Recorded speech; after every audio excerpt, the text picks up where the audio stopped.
doing a very different video from what I normally do, and a video that I've not done in a very long time. So today I'm going to be reading Rainbow Magic Saffron the Yellow Fairy. So the first chapter is called A Very Fierce Bee. I'm just going to start. Over here, Christy called Rachel Walker. Christy ran down one of the emerald green fields that covered this part of Rainbow Island. Buttercups and daisies dotted the grass. Don't go too far, Christy's mum called. She and Christy's dad were climbing over a stile at the top of the field. Christy caught up with her friend. What have you found, Rachel?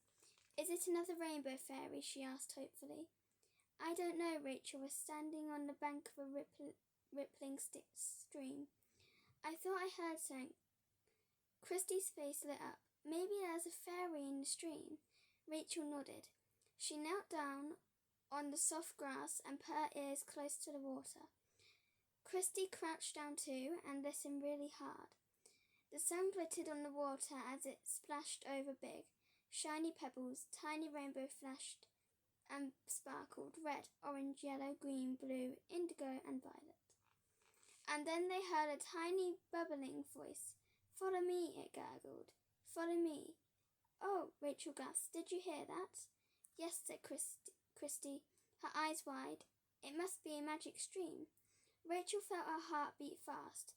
Maybe the stream will lead us to the yellow fairy, she said. Rachel and Christy had a special secret. They had promised the king and queen of Fairyland they would find the lost rainbow fairies.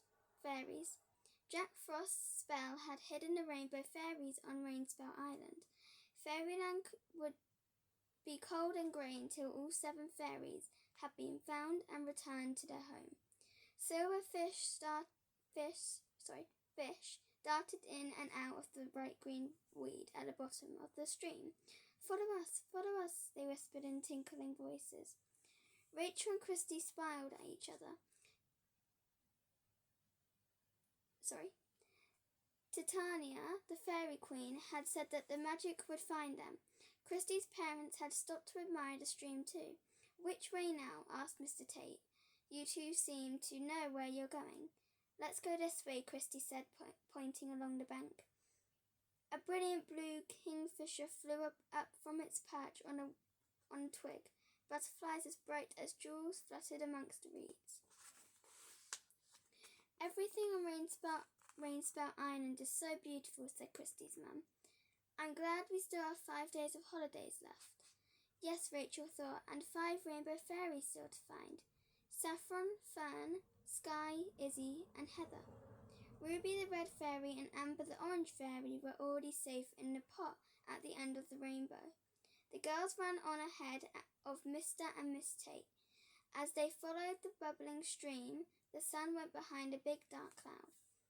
A chilly breeze ruffled Christy's hair. She saw that some of the leaves on the trees were turning brown, even though it wasn't autumn. It looks like Jack Frost's goblins are still around, she warned Rachel. I know. Rachel gave a shiver. Horrible things. They'll do anything to stop the rainbow fairies getting back to Fairyland. The 2 friends stared anxiously up at the sky, but then the sun came out again. They smiled with relief.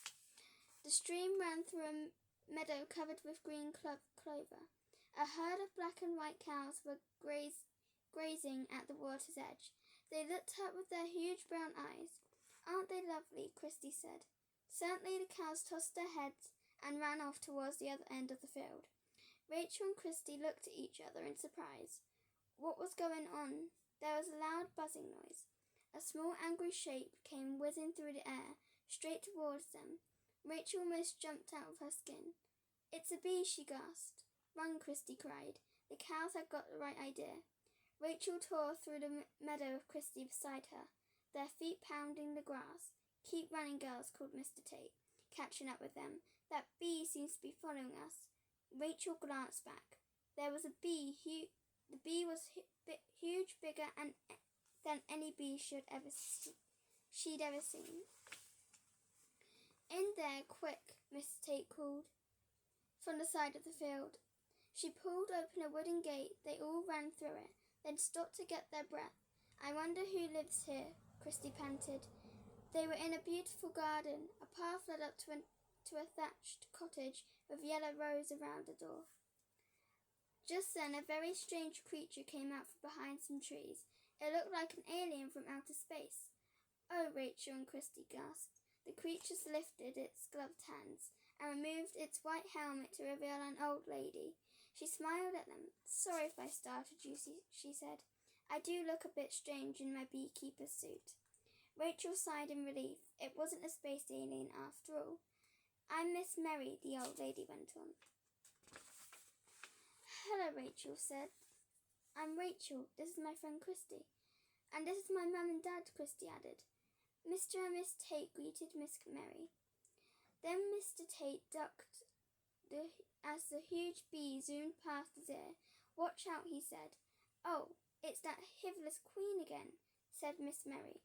She flopped her hand at the bee. Go on, shoo, Rachel watched it swoop over a low hedge and disappear. Why did the bee chase us? Christy asked. I don't think she was chasing you, my dear, said Miss Mary. She was just heading this way because she's looking for a hive of her own. But all of mine already have queens. Well, thank goodness she's gone now, said Miss Tate. Since you're here, would you like to try some of my honey? Miss Mary asked. Her blue eyes sparkled merrily. Oh, yes, please, said Rachel. The others nodded as they followed Miss Mary across the lawn to a table covered with rows of jars. Each jar was filled with rich golden honey. Dappled sunlight danced over the jars, making the honey glow. Here you are, said Miss Mary, spooning some honey onto a pretty yellow plate. Thank you, Rachel said politely. She dipped her finger into the little pool of honey and popped it into her mouth. The honey was the most delicious she had ever tasted, sweet and smooth. Then she felt it begin to tingle on her tongue. She looked across at Christy. It tastes all fizzy, she whispered. Christy dipped her finger into the honey too, and look, she said. Rachel saw that the honey was sparkling with 1,000 tiny gold lights. She grabbed Christy's arm. Do you think this means? Yes, said Christy. Her eyes were shining. Another rainbow fairy must be nearby.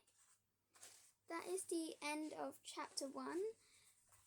I will be reading each chapter every day until I finish the story. So I will be reading another chapter tomorrow, and then I'll keep going until the story finishes. I'll see you guys.